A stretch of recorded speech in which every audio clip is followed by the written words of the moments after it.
ქუთაისი არ არის ერთი გარკვეული ჯგუფის ქალაქი. ქუთაისი არის ყველას ქალაქი აბსოლუტურად.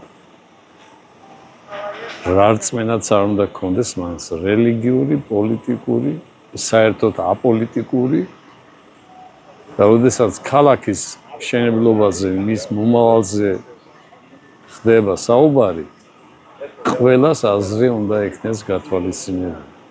დამთავრდა ის ეპოქა, თუ ვინმე ხვდება ამას და დარწმუნებული ვარ ხვდებიან, როდესაც ერთი ადამიანის ხატი იყო ჩამოკიდებული კედელზე.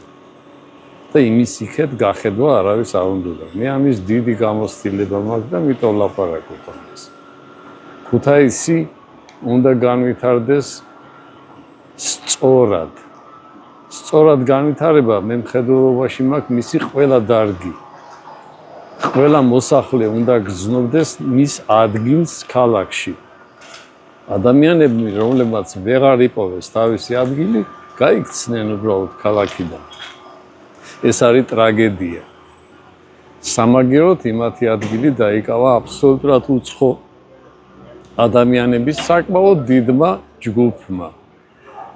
ერთი რამე მინდა იცოდეს ყველა, როდესაც ვლაპარაკობთ საქართველოზე, მის იდენტობას განსაზღვრავს იდენტურობა, რასაც ჩვენ მივტირით სულ ქართული იდენტურობა. დღეს თუ ასე გაგრძელდა და არ გამოჩნდნენ ადამიანები, რომლებსაც დღეს უსმენდი სხვათა შორის. და ეს იყო შესანიშნავი. ძალიან დიდი ხანია მე ამდენი ჭკვიანი გამომსვლელი ერთად არ მომისმენია. ქალაქმა უნდა შეიძინოს ფუნქცია, სადაც ყველა დარგი თანმიმდევრულად თანაბრად განვითარდება.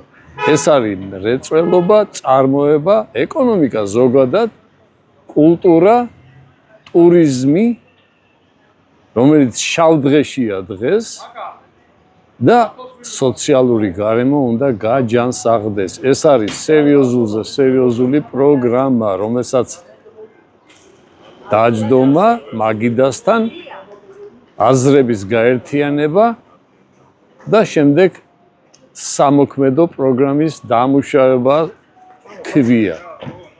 ეს არის ჩემი ქალაქის ხვალინდელი დღე. სხვანაირი ქუთაისი ჩვენ არ გვინდა, არ გვჭირდება. დემოგრაფიული განვითარება ნიშნავს წარმატებას. და თუ ჩვენ დემოგრაფიაში ეგრეთ საზღარ დღეში ვართ დღეს, ეს იმას ნიშნავს, რომ ქალაქი კუდომისკენ მიდის.